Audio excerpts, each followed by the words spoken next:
Welcome, one and all, to Liberty After Dark live stream. We hope that you enjoy the show and will engage in the conversation along with us.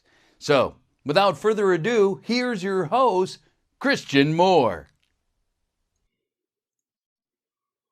What is up, ladies and gentlemen? I did not have time to do my hair. I'm very sorry about that. But man, what a crazy day. Let me tell you what a crazy day. Nothing is where it needs to be right now. Not a single thing. So let me move some of this stuff over. That's extremely annoying. That bin right there. I'm going to put this right here. Okay, put that right there. What is up, my dudes and dudettes?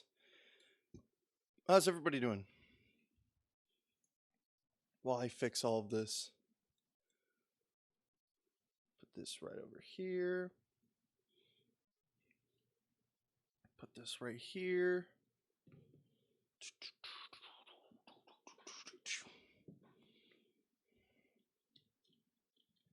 I just got to open up a couple things real quick for today's show. Like I said, I ran out of time a lot faster than I thought I was going to. So, whoops, I'm bumping into things. Stuff's getting caught on my chair. I did manage to get dressed in time though. So, I almost completely messed up. I didn't set up my little stuff to record. You wanted to see me be really sad. That's one way to make me really sad. My lights aren't on.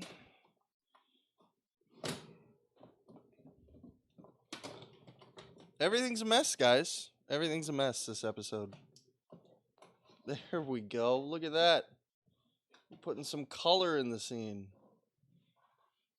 Except for, I bet you all the stuff reset on this. That's probably why it looks like poop right now. Yep. Look at that white balance way down there. Just trying to make me look like a Paley piranha. That's what we're going with now. Paley piranha. Cool. That works. That's much better. Much better. Much fuller color. Makes me not look as pale. Like I said. I'm gonna move this like this. And do that. So that everybody can see everybody. Cool beans. Looks like we're pretty good here. I accidentally clicked the wrong thing. So that made the chat go away. Still working with a new system too, so that's definitely not helping anything. We got new everythings all over this show. Boom. That's running. Cool. That is running.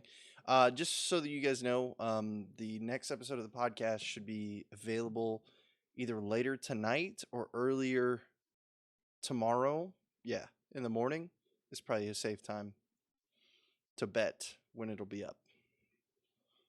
And for those of you who don't know, we're talking about rights today. And it should be a pretty good show. So I'm glad that you guys are here. All of you that are here. I'm just going to double check a few things real quick. Real quickity spickety. And then we will go ahead and be on our way. We will do the show and have a great one. And then call it a night. And then that'll be it. Cool. Okay. I say cool, okay. There's one more thing I have to do. And we're going to talk a little bit about news. Just a little bit. And I wanted to get open an article that I had. Just so that I didn't misread it. And then after that, we will just be free conversing. And once the news is over, I'll take my coat off. And then I'll just rock the shirt. And then we can converse. Have a conversation. My mic is working, right? Yep. Okay, cool. Do this right here.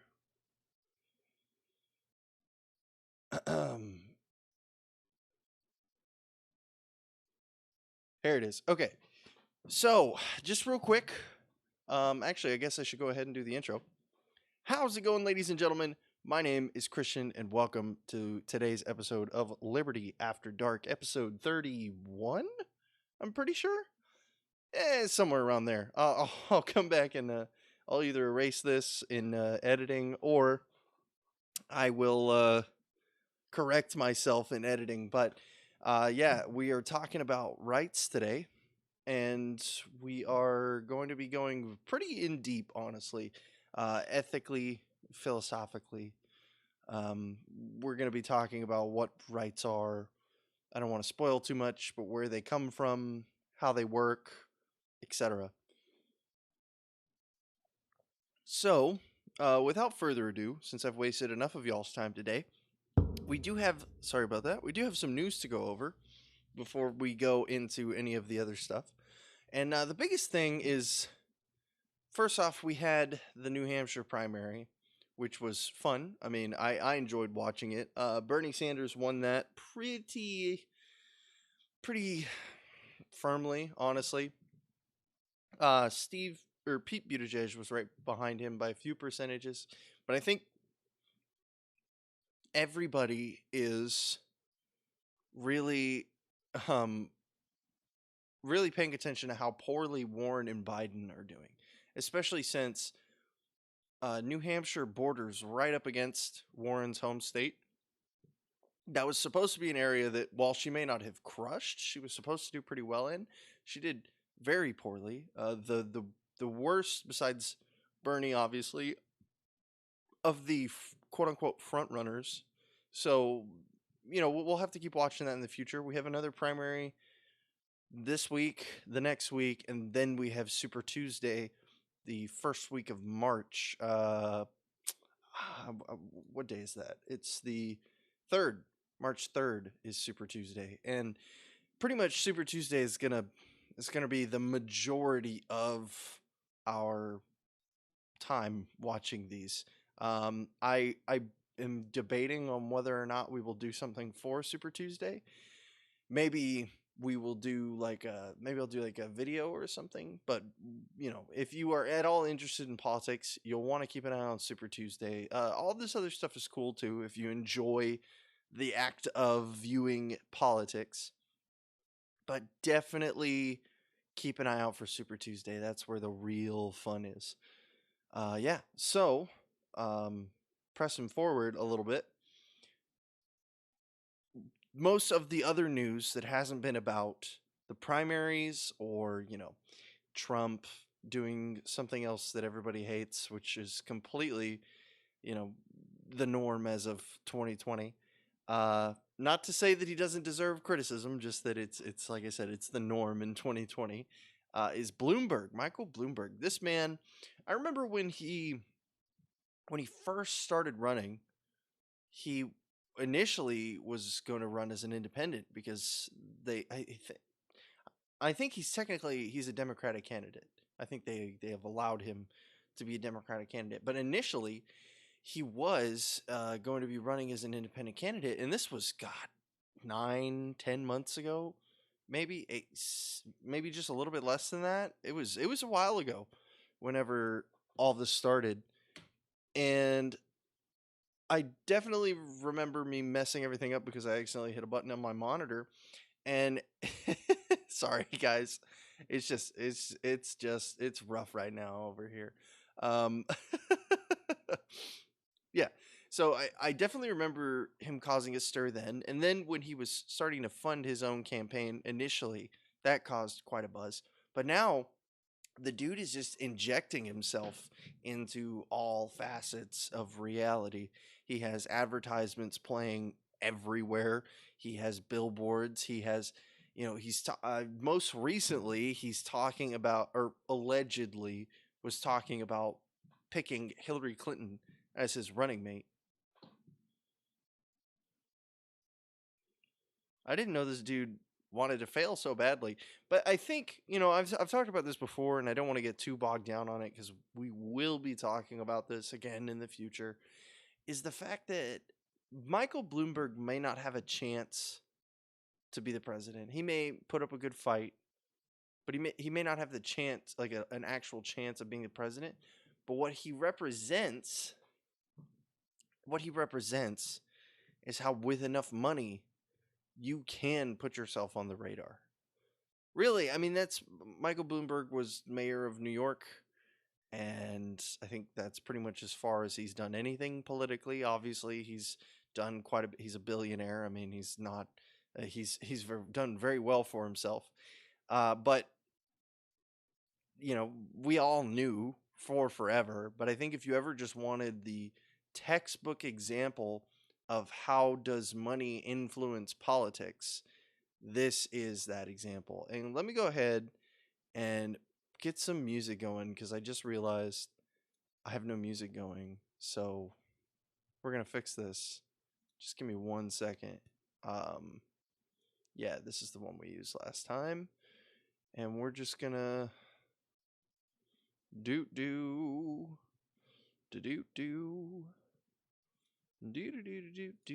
I think it should. I wish it would show me the the ones I listened to last time. Here it is. It's yeah, good stuff. I'm gonna I gotta turn down my stuff on this side so that it doesn't get picked up. Whoops, sorry. Cool.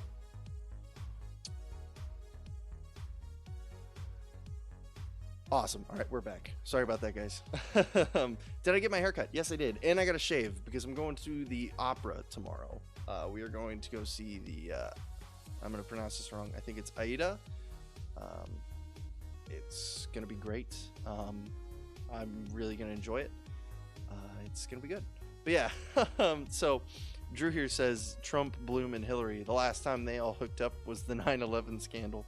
Yeah, it's been, I mean, it's, you want to talk about a titan of personalities, or a bunch of Titanic personalities, that all three of those people in a room, you're looking at that's a really powerful room right there.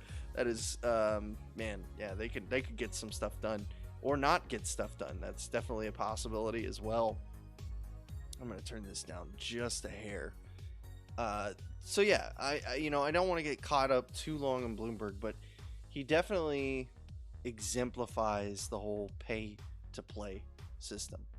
I'm not necessarily saying that is in itself, so detrimental to society that it can't be allowed to happen or anything as hyperbolic as that. Just that, money talks, man, and money will get you places. Bloomberg may not win. He may not have a flying chance. And if he does win somehow, like even if he just wins if Bloomberg somehow wins the nomination over everybody that they've groomed for decades to run for an office like this, if he just swoops in and gets the nomination, I mean, I think that's terrifying. That's a terrifying idea, honestly. Man, yeah. Woo! I don't even like thinking about it, honestly. It's almost upsetting, but not unexpected. I think that's the worst part, is that it's very much something that you could not only see happening, but know already happens. Lyle says, I think he's the most fascist of all candidates. He's a know-it-all nanny. He's man, the dude, have you guys seen him talking about him defending his stop and frisk policies? Which, don't even get me started on when I think about stop and frisk policies. But I think it's pretty straightforward to see that he's got some prejudices that run deep, and it's not cute either. Josh says Biden, Warren, or Bloomberg will get the nomination. Yeah, maybe. I think. Wow. Okay, so this isn't updating. There we go. Maybe that'll do it. I'm thinking post Super Tuesday, we will probably do a video just talking about, or maybe not a video. Maybe we'll just do like a live stream, just catching up with what's been going on in modern politics. Because I do think this stuff is fun to talk about as much as I really like. It's not like I have a horse in the race. I just think the race is fun to watch. You know, that's probably the best analogy. I may not have a horse in the race, but that doesn't mean I won't watch it. These counters suck, so I'm getting rid of them. They obviously don't work. We're just gonna go ahead and get rid of that before we get this started. The actual main meat and potatoes of this conversation. And I'm gonna go ahead and take this off too, because it doesn't look as good as I thought it was going to with this shirt. I went for a more adventurous combination here, and not really feeling it. I should have just rocked something blue and simple, but I never wear black ever. So I was gonna wear it today, and well, you see where that gets us now. It gets us with the coat coming off or the jacket coming off because it looks like trash. So here we are once again, falling into pieces every night, every day. I thought you were the one. Good. Already taking clothes off for donations. I mean, look, I'm not gonna say no if you start throwing money at me. Yeah. I mean, so many people have said in the past, they're like, oh, we want to see you in a tie. And I figured, you know what? I mean, I might as well start looking nice for the shows if I'm going to start pretending like I'm the kind of person who would dress nice for shows. So, who's ready to talk about some rights? I don't really have much more, unless you guys know anything news that's really jumped out at you. I'm kind of ready to start getting into this topic because we can spend a long time. Yeah, so instead of throwing money at me, I'll do this one time. I'll shill for myself. Instead of throwing money at me in donations to take my clothes off, instead consider just giving $1 a month to the Patreon so that we can make this show a cost neutral for me, so that I can just give free content for you guys to enjoy. And you know, it's all gravy that way.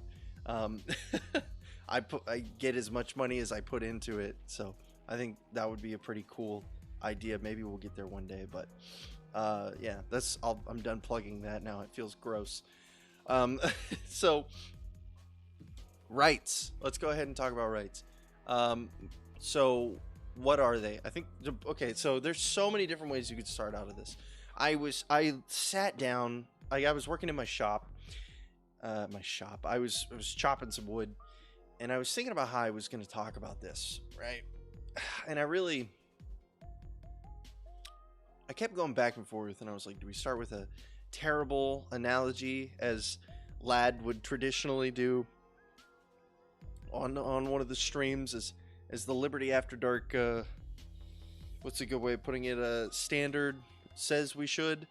Or do we just go ahead and go straight into just talking about what it is? And I feel like really it's really important that we're really clear about what we're talking about when it comes to this stuff. And so I'm gonna hold off on the analogies for now, and if they naturally come, which they always do, when we are getting into the meat and potatoes of this conversation, then we can go from there.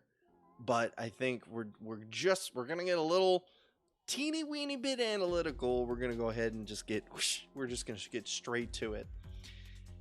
And I think that the best place to start is what even is a right. Like when you say, like if someone were to come up to you and say, oh, why do you think you should get to have a gun? And you say, well, it's because it's my right. What does that mean? What does right mean? And it means a lot of different things to a lot of different people. And I think that it's important to look at rights from two perspectives. And we're going to start, well, we'll just go ahead. The two perspectives are socially and individually. And they're both very connected, but at the same time, they are separate in a way. So if someone comes up to you and says, why do you have the right to, or like, why do you feel like you should be able to own a gun? And if you say it's because it's my right, you're appealing to the fact that you as an individual have the right to own a firearm. Now, it's not like there's anything special necessarily about firearms. And this is where I think a lot of people get it twisted. And this is where I think a lot of people who are like just constitutionalists also miss out too. Is that your right to own the firearm has nothing to do with what the firearm is. It has everything to do with your right to property. And for some of you, this is like super basic stuff. Like you already know all of this. And that's great if that's you. I encourage you to stick around. For the first bit of talking about this, I may not be going over anything necessarily revolutionary to you, but I hope that as we continue on, we'll start coming into stuff that may be a little bit more applicable to you. But it is all about your right to property. There are 3 rights. This is it. The Bill of Rights, all of that nonsense, throw it out the window. You have 3 rights. Every single human being, every single sapient human, Homo sapien, has these 3 rights, and there are some conditions later, but has these 3 rights.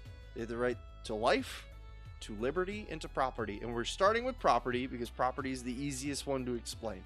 The other 2, you start getting a little ethereal, you start getting out there. And I'm going to talk about how all of these apply to the individual, and we're going to see how all of these apply socially, and then we're going to break down what rights aren't, because I think that's something that a lot of people miss. So, again, property rights are when someone comes up to you and says, why should you be able to own a gun? Self-defense and all of that is completely to the side. That's great, cool stuff, awesome, glad you feel that way. Property rights. You don't need anything else. You can say that, well, you have, and I'm getting a little bit ahead of myself, but you could say that, okay, well, I get to own a firearm because it helps me preserve my right to life. That's like, yes, cool, true. That is a function of utilizing, a firearm in self-defense. What actually permits you the ability to have the firearm is a right to property. And the reason that everybody on planet Earth has a right to property is because without a right to property, there is no anything else. There is nothing else. And this is another reason why we're starting with property. Property rights cover your body, they cover your home, they cover your children, they cover, basically everything.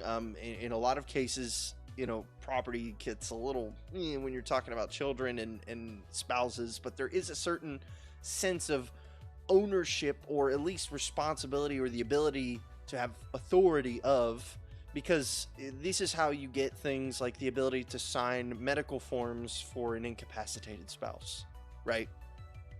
Like normally you wouldn't have any say in what happens to them because you aren't them, but by being wedded together, you are kind of entering a contract that says like, this person can speak on my behalf if they need to. This is why spouses can, well, I don't know if they still can, but they used to be able to like open up credit cards under the other spouse's name and stuff like that. And I think they've cut down on stuff like that. But you see what I'm getting at. Like they have this ability for a reason. And so this also goes into property rights. And really, if you don't have property rights, right, you will inevitably end up infringing the other 2 rights. And I'm going to go ahead and spoil it a little bit. We already talked about this for just a smidge.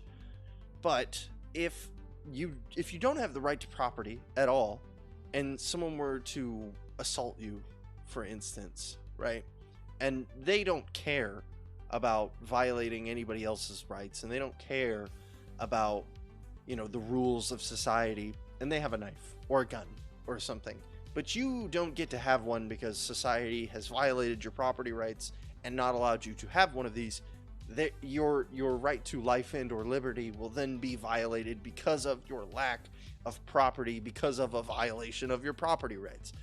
So again, it all seems really esoteric, but the important thing to know is that everything starts with property right. You have 3 rights. The most important one is property, and everything else comes afterwards. Okay, so let's move on. Life, liberty, property. Liberty. We talked a little bit about all of this stuff when we were talking about the non-aggression principle, but we kind of just said what they were instead of talking about why these are what they are. So the right to liberty, what does that even mean? Who says that, right? Who says, oh, you're violating my right to liberty, okay? They say things like, my right to free speech. You're violating my right to a liberty, we could not be enslaved, you know? I mean, to drive as fast as you want if you're not hurting anybody. To, again, own, this property is a little bit different. But, okay, let's say brandish, or carry, as one would probably like to say, a firearm. Okay, these are all examples of liberty that in a lot of places are illegal. They don't necessarily directly have to do with ownership. And in the case of speeding, is entirely illegal everywhere, I'm pretty sure, unless it's your own road. Maybe the Autobahn, I guess. And even it has like reckless driving and stuff like that, which are all examples of pre-crime. But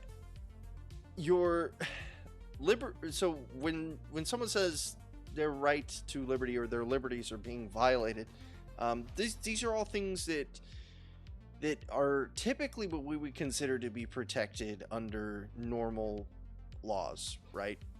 Like the U.S. Constitution, the Bill of Rights. These are a lot of your liberties that are protected. Not so much like property is in a couple of them with quartering soldiers and all that stuff. But, liberty specifically is mentioned in quite a few of these. And I think it's really easy because of this for us to think that we've got all the bases checked when it comes to liberty. Like, you can freely protest and you can do blah, blah, blah and whatever. And the government can't throw you in jail for, saying that you don't like the president or whatever, well, at least for now. And, Virginia's really trying to, they're really trying to start some stuff over there.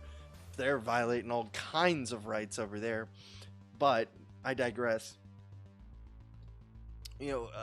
Again, I bring up speeding because a lot of us don't like to think about this because it is kind of, oh, listen to the crazy anarchists talk about how speeding tickets are immoral.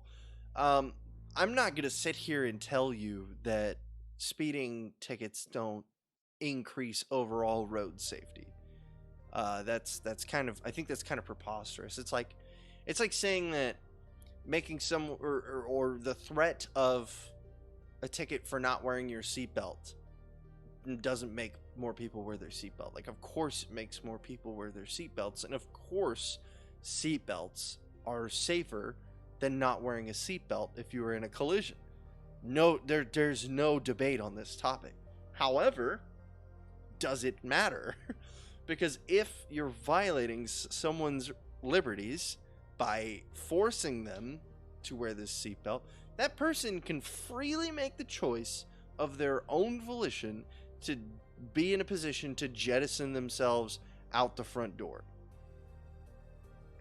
The dinging sounds my car makes me wear a seatbelt. Yeah, that too. You can disable that, to be fair, but yeah, Liberty Late Nights and Twitch. It's definitely something to consider whenever you think about like these things, these ideas that have been all over for a long time are in a lot of cases violations. And so this is a really touchy one, and I know people hate when we talk about this, but I'm just going to glaze over it real quick. Another example of something that we really have to have a big conversation about as adults is for the example, DWIs, DUIs, all that stuff. Are these ethical, right? And I'm not going to stick too long on this, but if we're just looking at the perspective of someone has to commit some sort of violation of another person's rights, one of the 3 rights, in order for there to be any sort of crime lag test, then we have to start asking, like, is if you have 3 beers, 4 beers, and drove home and didn't hurt anybody or didn't do anything besides from drive on the road, and then get pulled over and blow into a little tube and then get thrown in jail for that, you know, we have to ask ourselves, at what point is this just all us just conflating what is a desire for safety with what is actually okay to push on to other people? And you know, I'm not suggesting that that's necessarily any of you guys who are like this, inherently speaking, but I think that society as a whole kind of breeds this mentality. I would wear it anyway, though I used to not when I was 18 and too cool for that. See, I'm really big on wearing seatbelts. I don't drink and drive. You know, I refuse to do it. I don't want to die. I really like the whole being alive thing, and those are both things that are pretty much proven beyond most doubts to cut your life short, and that's not okay with me. And man, when I really look at it, like this I think the one where most of the tough things come up, right, is liberty. But you know, I think you guys for the most part get the gist of it. And the last one's life, and life really comes up in 2 perspectives, and this is primarily in you know, controversially speaking, this is from the perspective of people who are terminally ill or incapacitated, brain damage, you know, stuff like that, or are, you know, abortion is another great example. But the right to life is basically, to put it simply, your right to live a naturally unimpeded life. So, or unimpeded by otherwise unnatural causes. How about that? So, you have a right to not be murdered, okay? Because you have a right to live out your existence until the end. Now, if Ebola kills you, Ebola is not violating your rights. Ebola is a disease. That is what diseases do. Their nature is to infest you and to kill you. Well, not all of them, but a lot of them their nature is to do that. And so Ebola is not committing any sort of violation on your right to life. But now if I were a parasite which slowly leached away your life until you died unduly, outside of what your natural lifespan would have been, then yes, that is most certainly so. However, I think this is another place where a lot of people get tripped up, and we're talking about a lot of different things here. So again, if you guys want me to backtrack a little bit, just let me know. But some place that people get this twisted is they hear like, okay, well, I have a right to not die before my natural lifespan, right? And say I have, you know, we're going into the analogies, the hypotheticals here. For those of you who've been a fan of the show, about a year ago we talked about this, actually. Almost a year ago now. If I had the cure to this disease, right, and it was the only cure, and it was spreading around all over the place, and I was keeping it for myself or my child or something, and you were like dying on this bed, and all you needed was this little vial, and you'd make it, you'd live and get to live out the rest of your life. Me not giving you the cure without any contractual obligation or any sort of societal or social obligation or anything to do so is not a violation. It's not. Is it negligent? Are you perhaps a dick? Maybe. But I mean, I couldn't say that I wouldn't keep it for myself. I probably would. I already told you. I like the whole being alive thing. To me, being alive is more important than a lot of other people being alive. Not everybody, but a lot of other people.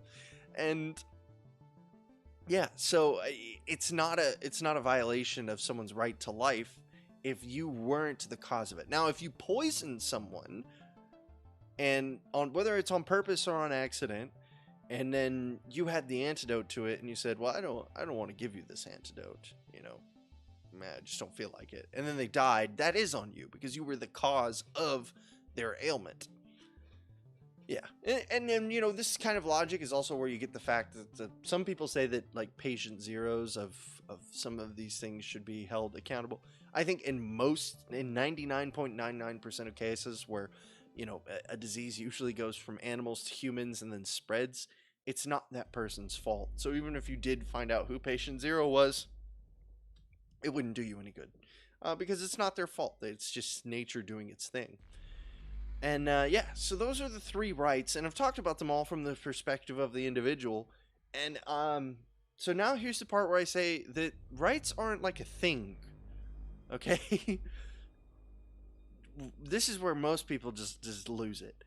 They're like, okay, all of those rights, they sound cool, they cover everything I like, except for rights aren't like a thing, okay? Rights are not something you can hold in your hand and say, these are my rights. Rights, what this whole thing has been boiling down to, is simply a mutual reciprocity agreement. That's what this is, right?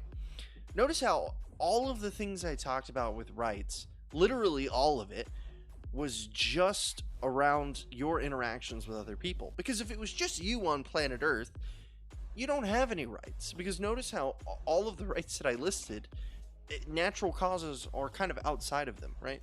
Just like a bear doesn't care if you have property rights, or like a pack of wolves doesn't care if you have the right to life. They just murder you, and then you become their sustenance, right? A bear doesn't care if it steals your camping supplies because it's just hungry. It's going to eat. It's going to take your stuff because it's bigger and stronger than you. And so rights are literally just agreements between people. A lot of them are implicit agreements. A lot of them are not. But something that I think is really, really important that people need to understand is that until rights are, again, reciprocated, this is the reciprocity part of this, until we're like, hey, you're not going to murder me. Okay, you're not going to murder me. Cool. You have no reason to believe that a person operates under that. And something that is incredibly important is that if someone does not reciprocate rights, they are not due those rights. Let me say this again, okay? I'm going to be very clear about this.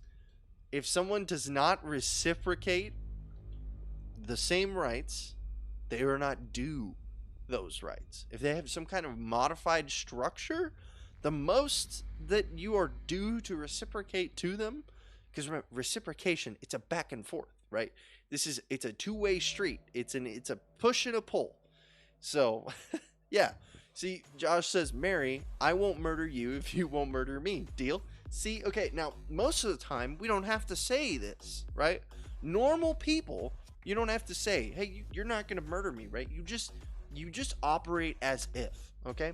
And this is why the nap is so great, because whether you realize it or not, if you act like not a total douchebag, you are following the non-aggression principle in almost every case.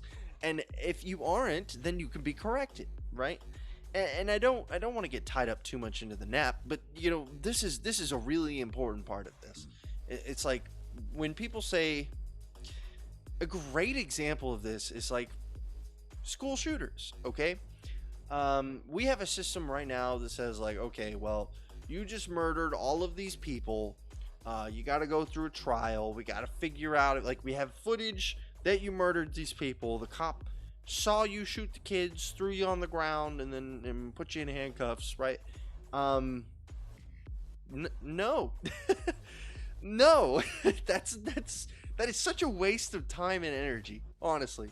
It's a waste of time, energy, and forget the fact that it's, all done through the state and tax dollars. And Kapistan has a really easy, simple solution for this, and it works 99% of the time. School shooter shoots people, you shoot school shooter. Okay? If the dude wanted to live, he would reciprocate people's right to life so that he wasn't murdered. That's really easy. It's really easy. It's a really easy concept. Okay? If your goal in life, I will tell you this right now, okay? I'm going to give you the secret, okay? If you're afraid of being murdered, or afraid of having your stuff stolen, or afraid of any of those kind of things, don't murder, don't steal from people, and don't do any of the other things you're afraid of. Because the second you do those things, you open yourself up to having those things done to you. This is a very intuitive, natural system.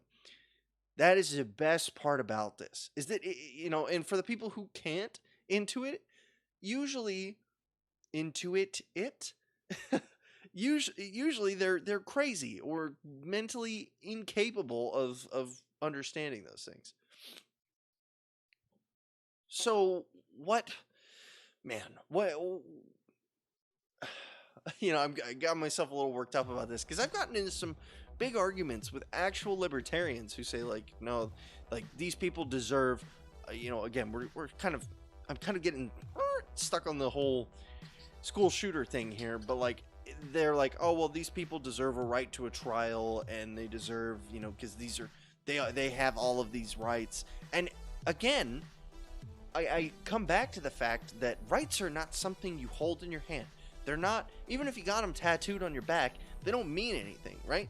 All rights is an extension of contract law, essentially, okay? I say essentially, that's a bit of a stretch, all right? I'm not gonna lie.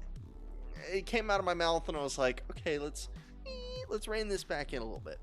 But if I make a verbal agreement with Mary that, Mary, I'm not gonna murder you, and then I murder Mary, I violated contract law in doing so.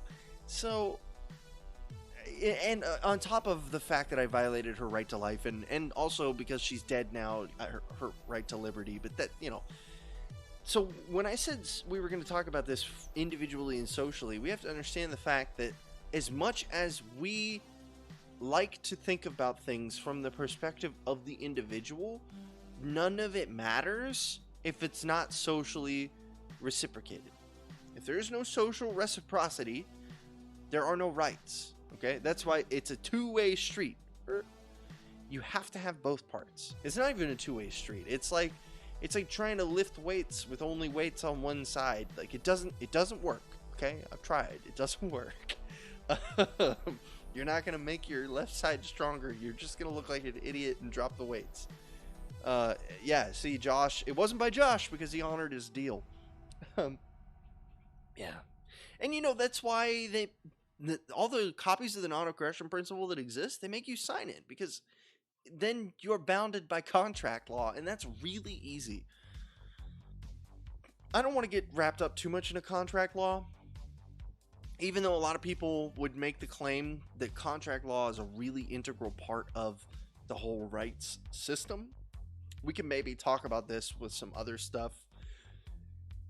Maybe go over the NAP again or something like that another day, because contracts, you can literally talk about this for hours. I mean, I could talk about rights for hours, but contract law can be written. It can be, say, notarized by a official you both deem to be warranting of this privilege or this authority.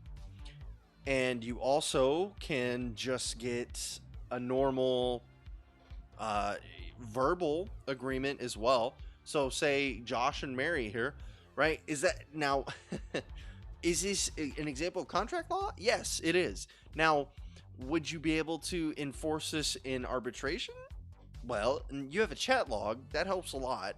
Otherwise it's he said, she said. So if it's really important, I would recommend your state of being to get something in writing. Like, if you're buying a house, don't say like, yeah, $250, right? And then that's a really cheap house. And then shake hands and then, you know, walk away. And then next thing you know, they're like trying to sue you for $500,000 or whatever. You know, you just brought a whole bunch of undue trouble into yourself, whether they win or not. The biggest thing for me is that when we're looking at all of these rights together, is that there is like the implicit contract is that whatever rights I grant you, you grant to me. That's the closest thing I will come to saying any sort of social contract. Because like I said, you never know, which is why you should always, always, always be sure. You should always be sure before you make any assumptions. That's why every person who carries isn't paranoid. They're just realistic. So, yeah, I mean, and I guess it's two sides of the same coin, maybe. I guess it just depends on your worldview. Who knows? Really, I mean, honestly, it's kind of up in the air exactly how you want to interpret that.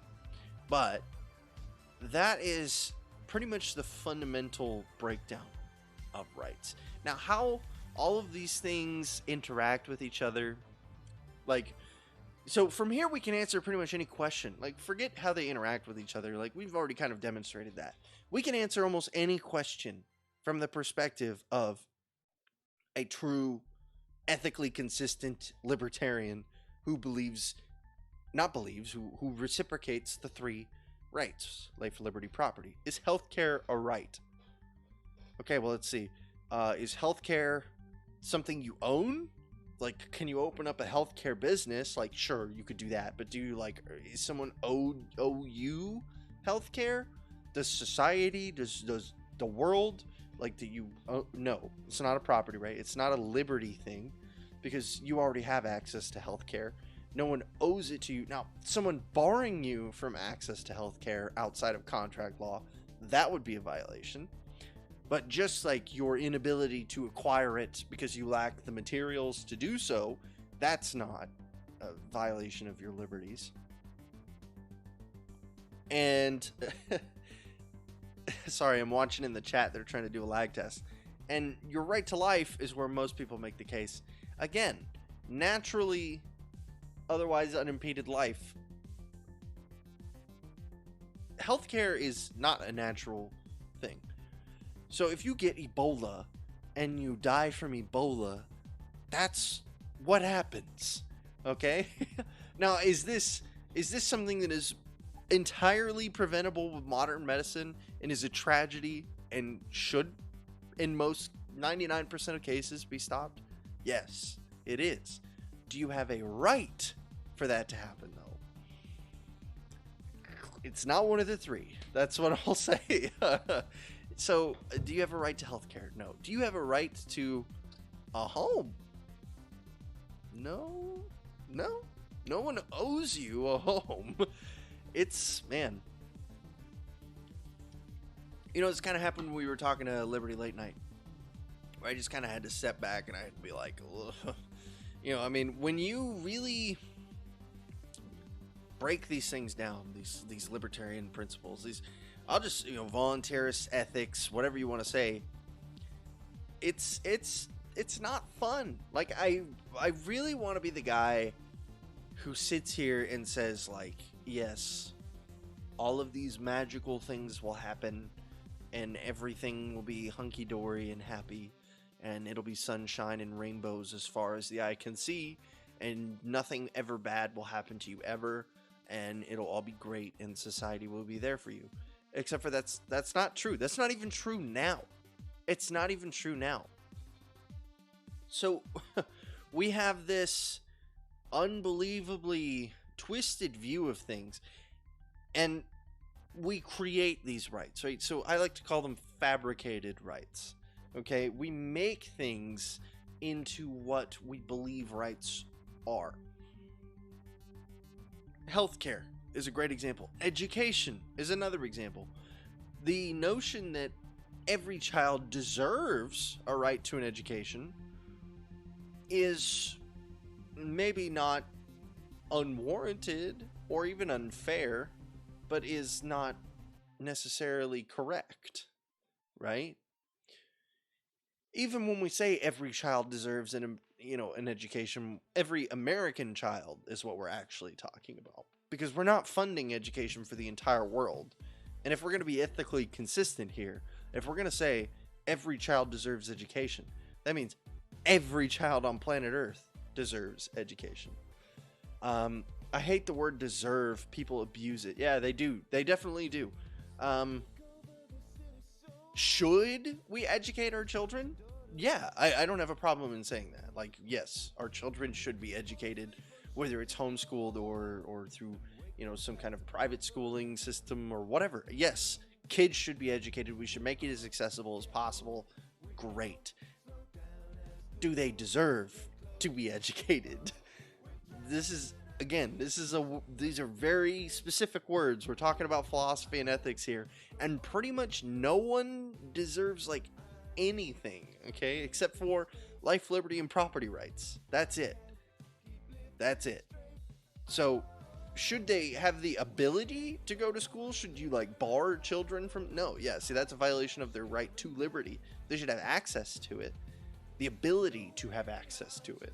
Again, so this is something that, just to make sure that this is clear, something that gets talked about all the time in more conservative circles, and I kind of hate this, but it is true to an extent, is they talk about the difference between equality of outcomes versus equality of opportunity, okay?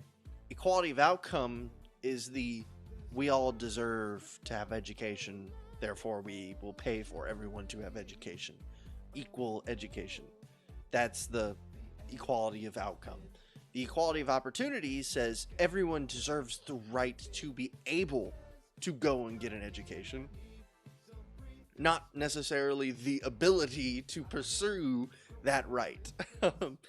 I have the right to own a 7 million mile long space yacht that colonizes planets with clones of me that all debate about philosophy all day. I don't have the means to make that happen, even though it's a right. Okay? Oh, man. It's crazy. David asked if there's a law that he be schooled. He's 10. I said yes. He said it shouldn't be a law. It said true. Well, okay, yeah. So we're getting... This is fair, though. So, why is it that shouldn't be a law? Why is it that David going to school being a law is bad? It's not because people want David to go to school, okay? This is something that people get twisted all of the time. 9 times out of 10, when I have an issue with a law, I don't have an issue with the outcome of it. I don't have an issue with the fact that there's a seatbelt law because they want people to be safer on the roads. I think that's a great goal, okay? I don't have an issue with universal health care because they want to get more people insured and on health insurance so that they don't die of unnecessary causes. That's a great goal. What I have an issue with is when you bring in force to make things happen that are not founded by any ethically consistent principles. So when you say, David has to go to school, okay? 1, let's say David doesn't want to go to school. 2, you don't want to put him in school. And 3, there isn't a school near you in a reasonable distance, okay? There are some people who live 20, 25, 30 minutes from their school. That's just not practical for some people. We're getting it back exactly a little bit into the excuse territory here. I still believe David should have an education. But the second you force, at the end of the day, when it comes to government forcing people, it's not just we'll excommunicate you from the community either. It's not like if you don't pay your property taxes, you don't get to use the benefits of those property taxes, right? You don't get to put your children in school. You don't get, to be put on the public water system or whatever. These are all things that if you wanted to, you could come up with solutions on your own to be a self-sufficient kind of off-the-grid person. But you don't have that option, okay? Your option is comply, or at the end of the road, you die, okay? So, like, people are like, wow, dude, that is so extreme. Like, and we've all heard this before, so I'm probably not saying anything new to most of you in the live chat, maybe to some of you in the podcast, but you either comply, or the first thing they do is they send you a letter. Your child hasn't come to school, they need to go to school, or we're going to send cops to your door. Then they send the cops to your house, and the cops say, you need to send your kids to school, or we're going to take your kids away. And then they don't, and so then Child Protective Services show up, and they say, we're going to take your kids because you don't put your kids through school. And then you say, you're not taking my kids, and then they say, oh my god, he's got a gun, and then next thing you know, people are dead, and none of this had to happen. And I get it, you really wanted that kid to go through school, but now both of his parents are dead. What do you think Timmy's gonna do now, huh? Timmy's parents are dead. Do you think Timmy cares about school anymore? No, you killed his parents. Who wins? Who wins here? Like, who wins in this situation? You got two dead people, you got the state having to justify the two people that they killed, and now you got a kid who's gonna be traumatized for the rest of his life, and you just bred someone who's gonna hate the government. Yeah, exactly. Poor Timmy, right? Poor Timmy. You know, maybe Timmy was a junior or a senior and was like, oh, you want me to sit through biology 1 so that I can go, I don't know, work at the plant or something. Josh says, well, now Timmy gets to be Batman. He gets to be Anarcho Batman, hopefully. That'd be nice. And this is just everything coming full circle, guys. Everything that we're talking about now just builds off of it. Like, okay, well, why can't the police take your kids? Why can't CPS take your kids if you're not putting your kid in school? Well, one, the law that says that you should be putting your kids in school is illegitimate. One. That's even better. Yeah, the Anarcho Batman. Two, sorry, that was a really loud car. I don't know if you guys heard that. One, the law that's putting you through is that says you need to put your kids through school is illegitimate. Okay, the outcome is great. The law is illegitimate. Two, monopolized violence in any form is illegitimate, but not necessarily pertinent to what we're talking about right now. Three, child is your property to an extent. They are independent creatures capable of doing their own thing, but you still have, by virtue of being responsible for their safety, you do have an authority over them. It's not a great, necessarily massive authority. It's not like you own your dog, or you own your desk, or you own this water bottle. You know, I could throw this water bottle away. You know, I can't throw a kid away. That's, you know, that's neglect, and that's wrong, and it's a violation of your obligation to that child. But yeah, so they don't have any authority over the child. On top of that, and then they have no authority to none of these things, even though they claim they do. And then they say, and if you don't respect our authority to all these things that we don't have, we're going to murder you and or lock you in a cage if you let us. So, like, that's what people say, like, oh, they won't kill you, they'll throw you in jail. And it's like, well, unless you resist, and then you die. You know, it's like, great. Those are your two options. Go in a cage or die. Sweet. Man, way to go, America, man. And, you know, it's... in a lot of cases, it doesn't necessarily come to that. If you get a speeding ticket, you don't necessarily go to jail or die. It's, do you pay the fine? And then it's, okay, well, you didn't pay the fine, now you have a bench warrant. Okay, now you've been pulled over again, and you have a bench warrant, and they're gonna arrest you. So so you've just pushed it back one. So... My dad always told me he'd go to jail if I didn't go to school. I believed him then. I believe him now. Like, yeah, that's okay. So, again, it's not quite like, oh, your child skips school for a week, or even in some cases more than that. Most of the time, Most of the time, the parents will get away with it. Well, okay, I say get away with it. Like, there's nothing to get away with. But most of the time, they can be like, oh, our child, like, ran away or whatever. And worst case scenario is they take the kids and they don't do anything to the parents in a lot of situations, which is still a terrible scenario. But yeah, like, that's how it goes.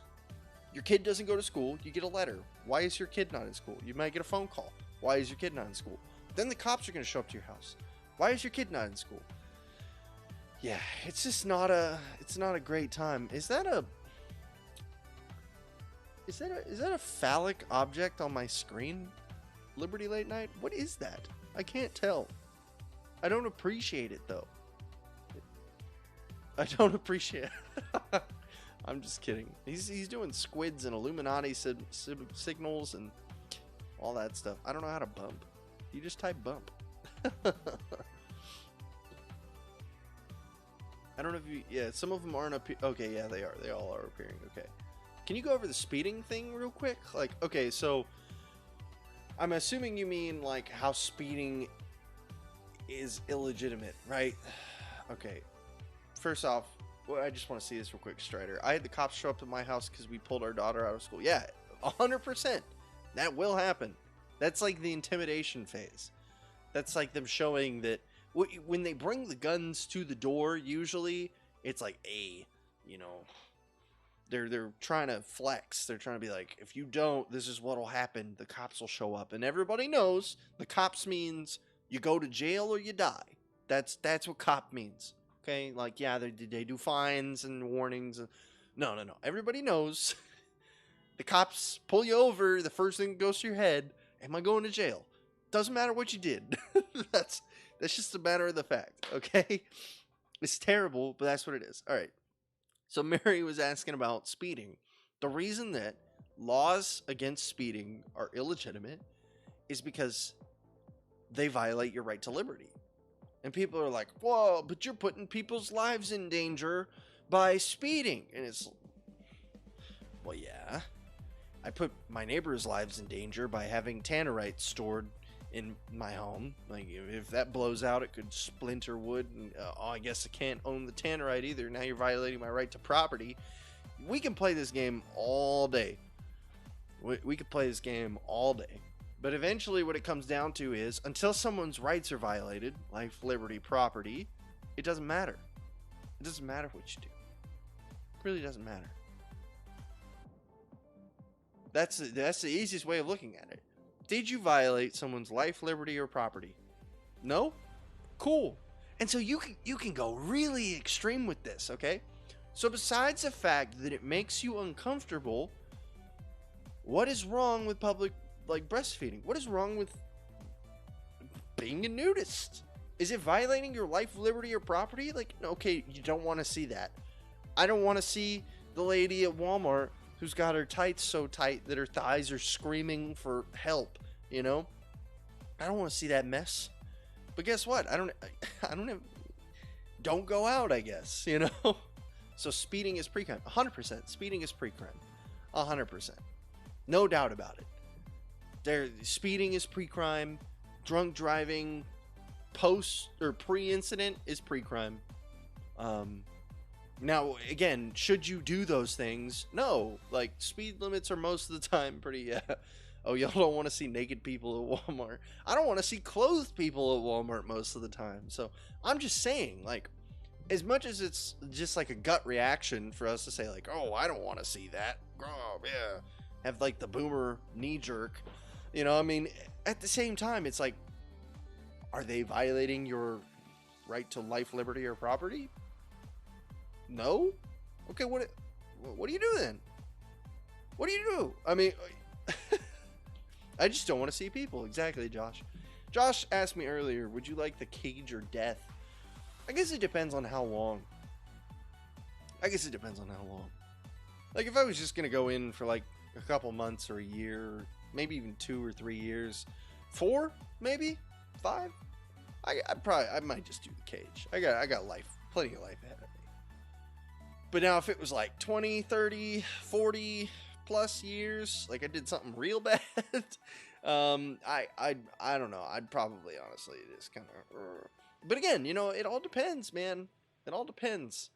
The day that they come knocking, like, excuse me, sir, we need your AR-15. I'll be like, oh, let me go and get it for you. Are pre-crime laws simply a feeling of safety? Most of them, yeah. So again, another example of pre-crime laws is like AR-15 bans, right? Like, so most of them haven't been around long enough for us to get conclusive data on whether or not they work. Two, semi-automatic weapons or semi-automatic rifles are a part of so few of U.S. shootings that really it's almost inconsequential to begin with. But whether or not, at the end of the day, it makes for less shootings, which in theory, if you get rid of the guns, there will be less shootings, right? So, like, again, the end product is less innocent people die in homicides, gun homicides, okay? I think that's a great goal. I think it's an awesome goal, okay? But they do that by removing the property from people who haven't done anything wrong or haven't done anything warranting their property to be removed. Okay, so another crazy thing, right? So if a felon goes and commits a felony, which can be anything as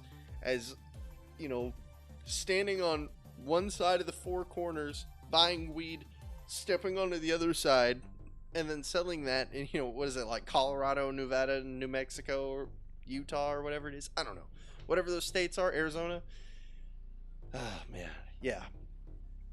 That's a felon right there, and that person can never own a gun again for the rest of their lives. That's preposterous. That's simply ridiculous. Okay? I'm not a felon. I have no reason to feel this way towards felons, except for the fact that it's completely ridiculous. Okay, so I'll start doing these in orders now. And we can start moving away from rights. I feel like, again, this is more just like the Q&A section. But Strider asks, or says, I'll just read it. So states are different, but I read that speed zones are supposed to watch traffic for like a week and then average the speed, take the speed that 80% of the people go, and that's the limit. The 30 mile per hours in towns is just a money grab. Yeah.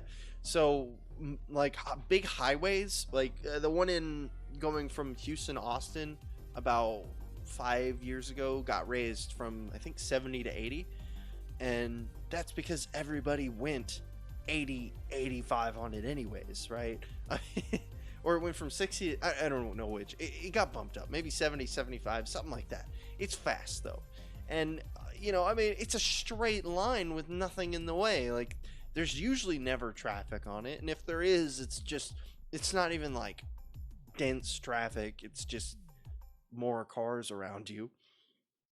And wrecks are not very high on that road anyways. So they said, okay, we'll just bump the speed limit because there's no point in all of these people getting pulled over and getting tickets for not doing anything wrong. Okay? I don't care. Like, if you're driving 6,000 miles an hour down a crowded street, okay, and you hit no one and cause damage to no one's property, all right, what did they do wrong? Like, oh, you shouldn't be driving so fast. You can wave your fist in the air and like, but what did they do wrong?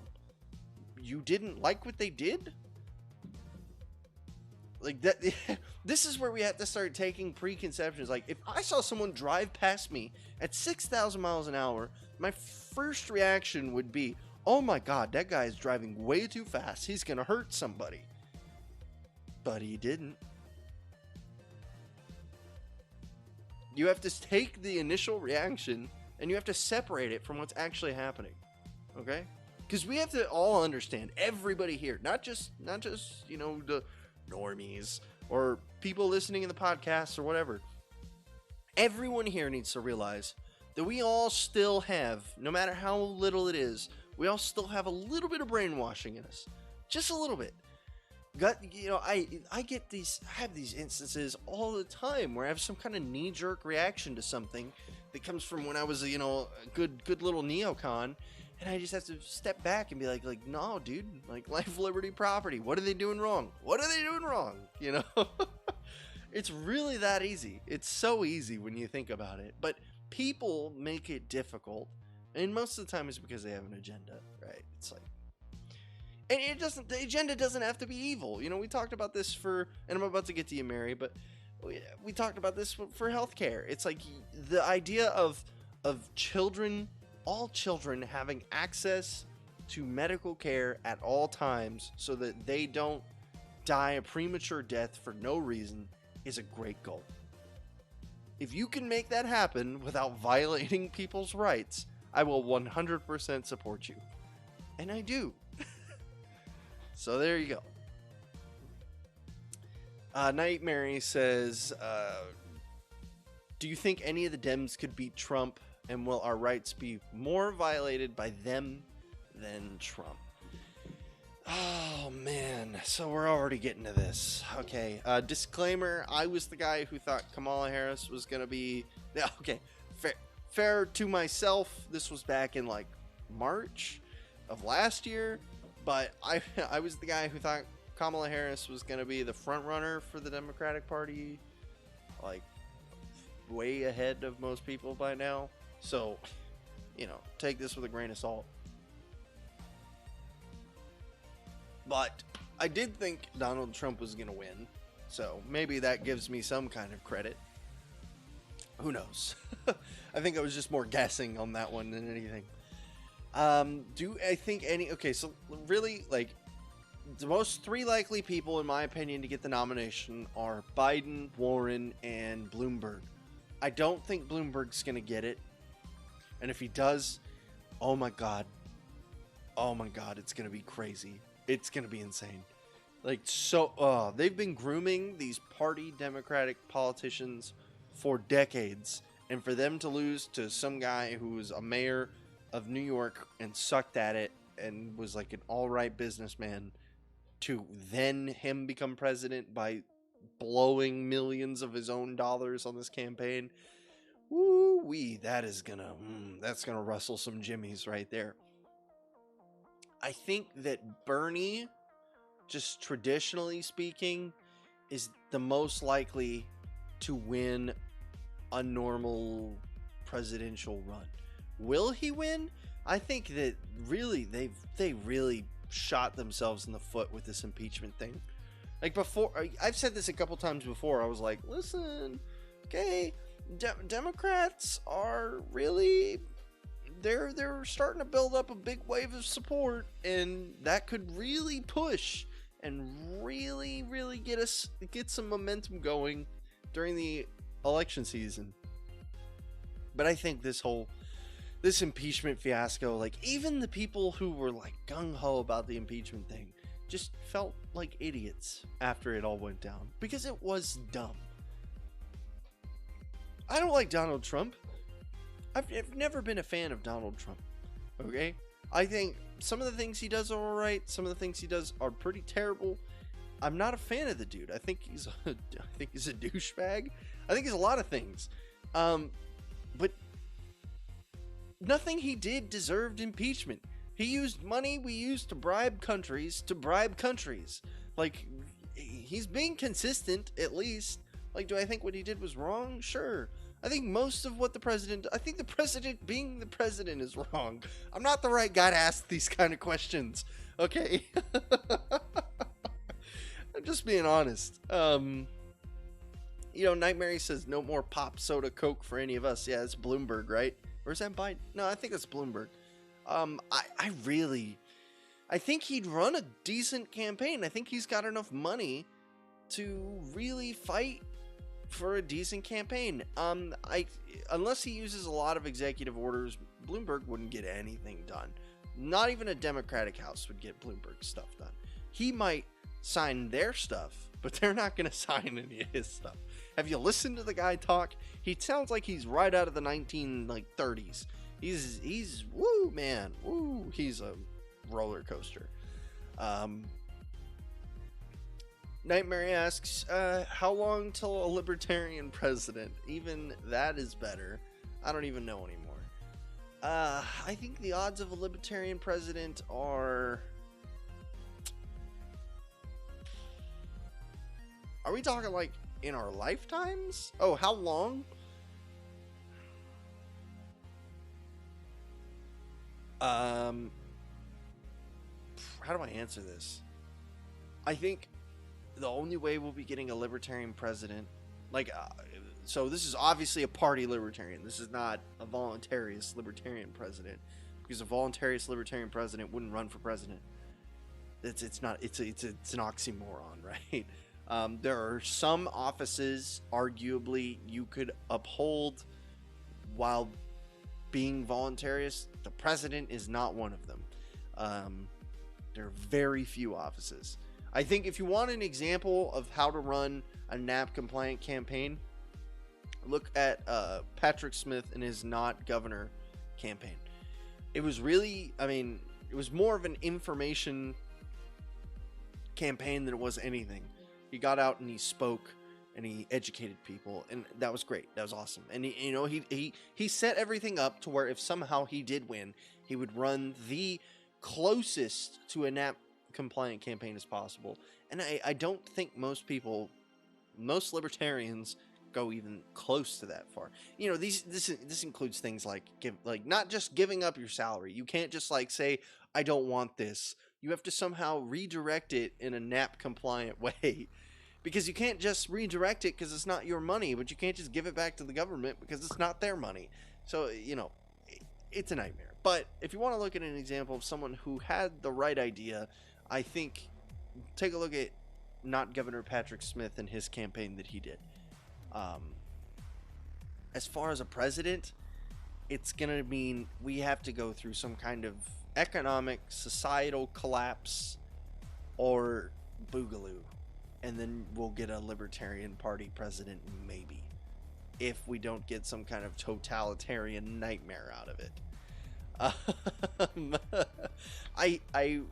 Again, talk about Patrick Smith. I bring him up like every other episode. When he was on the show, he talked about how he believes that overall humanity trends towards freedom. And I think that the more I think about it, the more I think that throughout history, he's got a good point. That since the feudal era, or even before that, when we were, killing each other over scraps of food because we were hunter-gatherers, and Grug stole my mate, so I clubbed him to death. We definitely have come a long way towards being a free society. The fact that I can sit here and talk to you guys about this now shows that to an extent, we live in a society with some rudimentary freedoms that are protected, and or at least not messed with. How about that? Protected's a strong word. So yeah,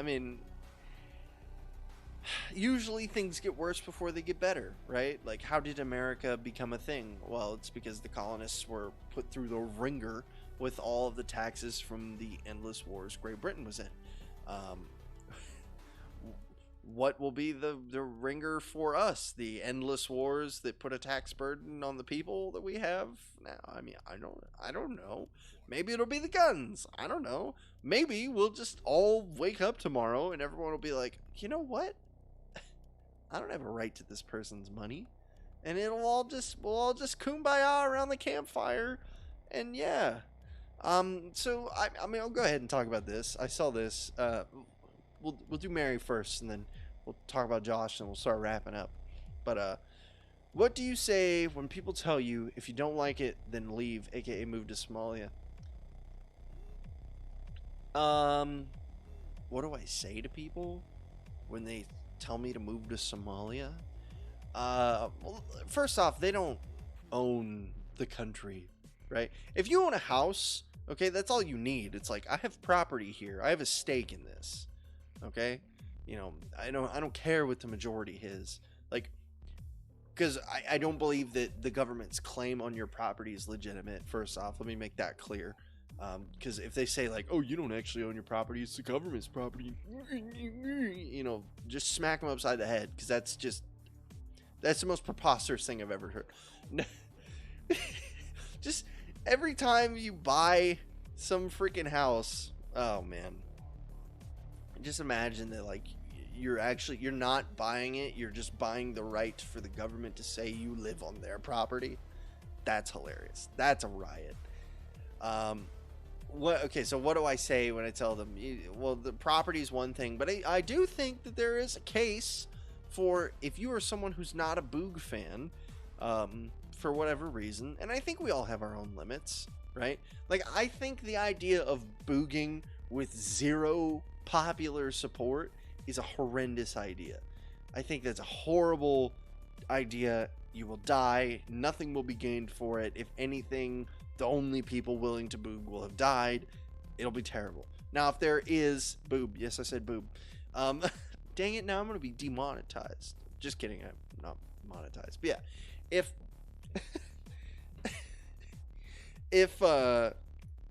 you know, 6, 7, 8, 9, 10% of the population is down to get boogie, then sure, you can make something happen. But I do think there is a case for, like, if we all just go to some deserted part of Nicaragua and make our own stateless society,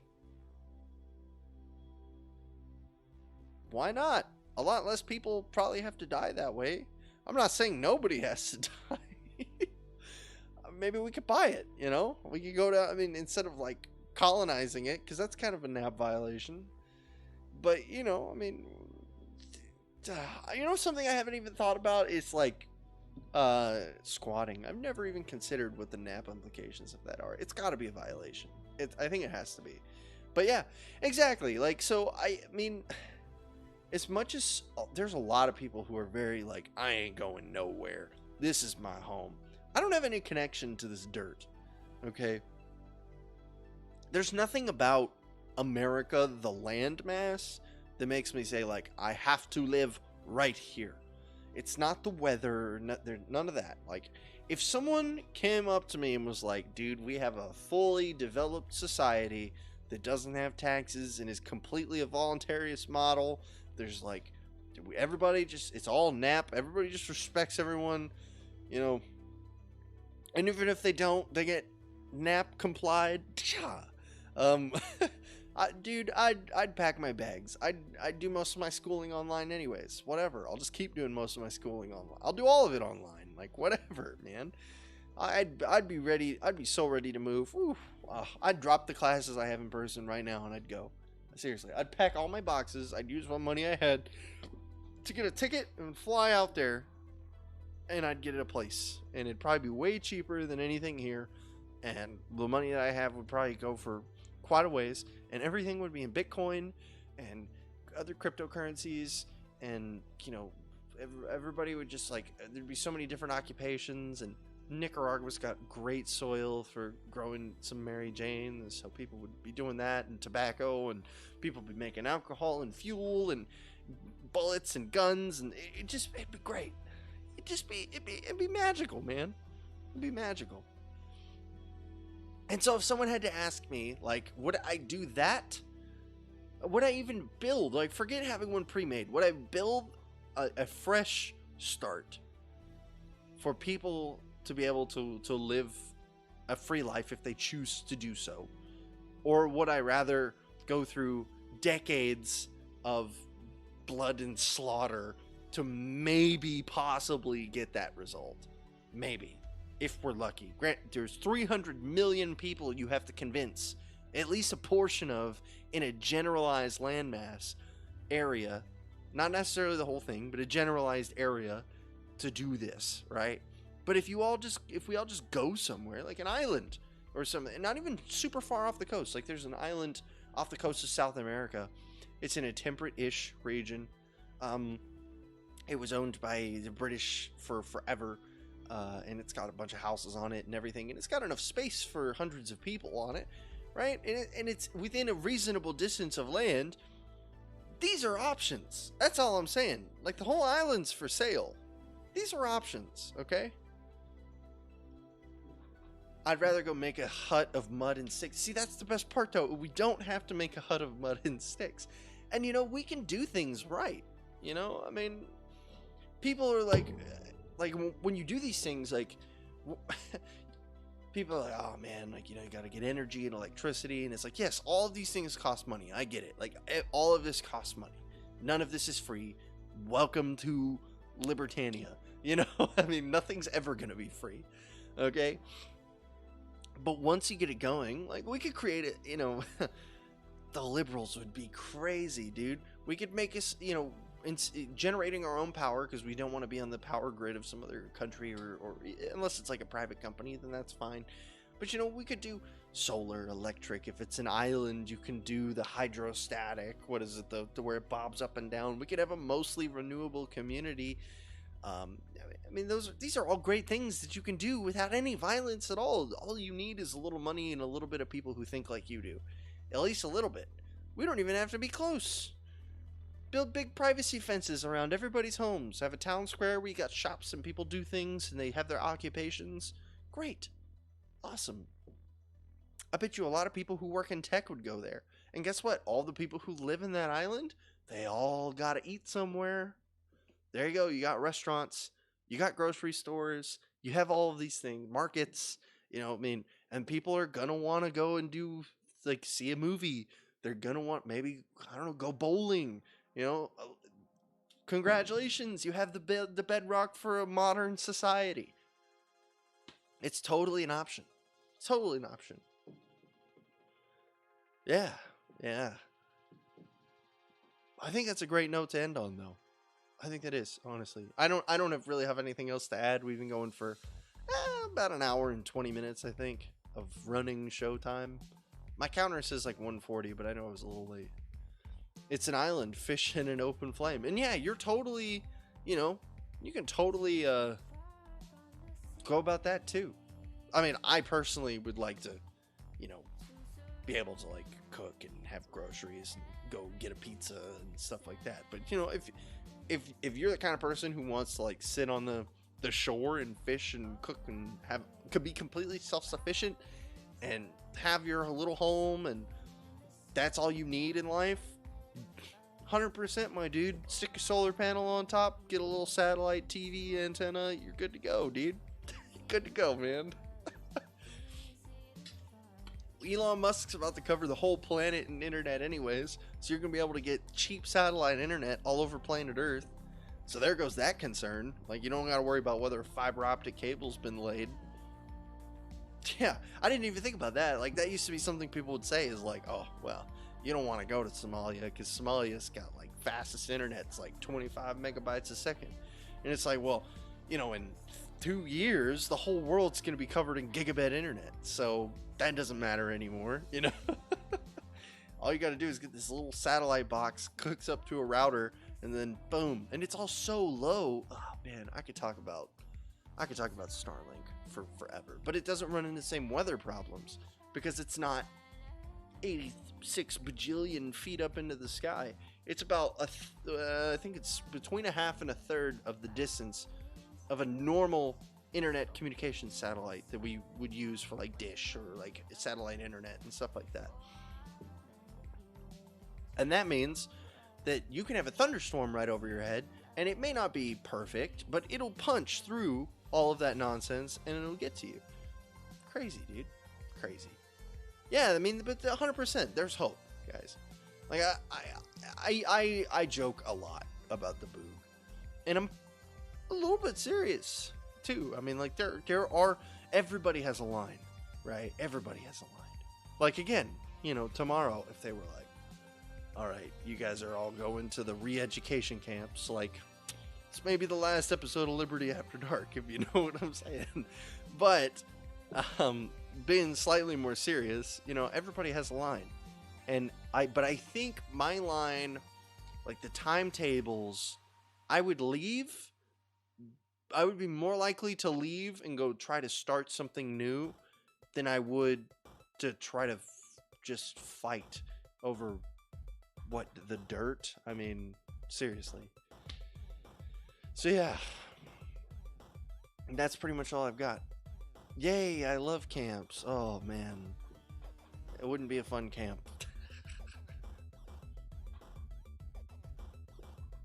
It's a focusing camp. That's what it is.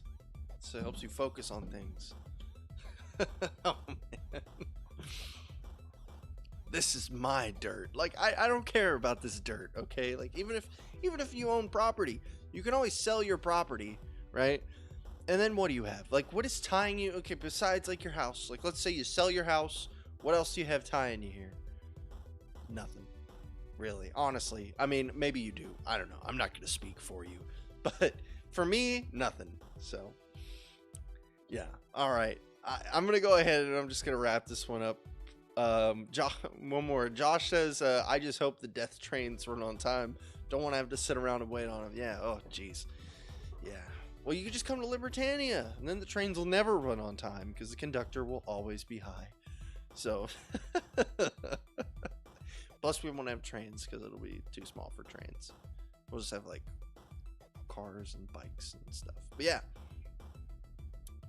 that's going to be it for this episode of Liberty After Dark.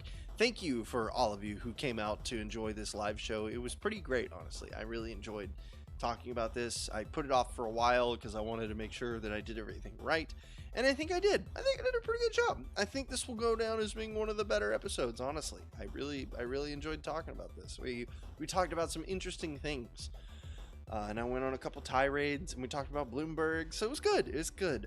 If you guys enjoyed the show, make sure you check out the Facebook page, the YouTube channel, the Twitch channel, blah blah blah, wherever you want to watch the live stream from. Like, subscribe, favorite, review, whatever it is. If you're listening to this in the podcast format, sorry I've been so lazy. If you're live now, and the podcast for last week will probably, it's already getting late, so it'll probably be up tomorrow. Sorry. The podcast for last week will be up tomorrow, maybe? Or midday on Monday? Let's say that.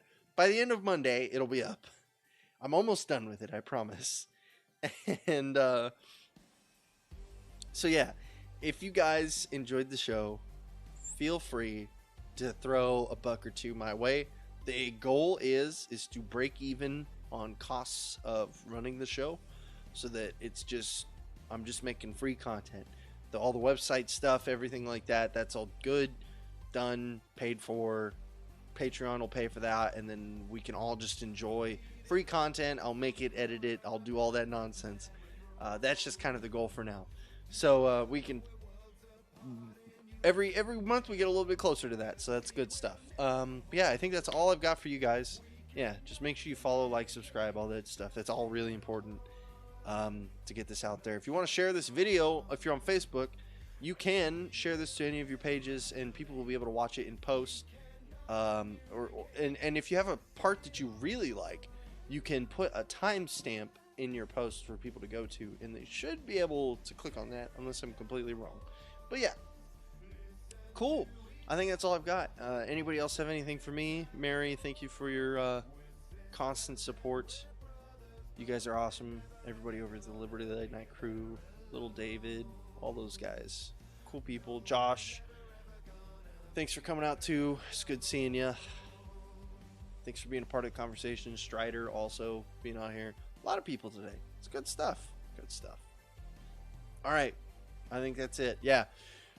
You guys take it easy until the next episode. We'll be back on the 22nd at 8 p.m. Central, 9 p.m. Eastern. I hope to see you all there. Take it easy.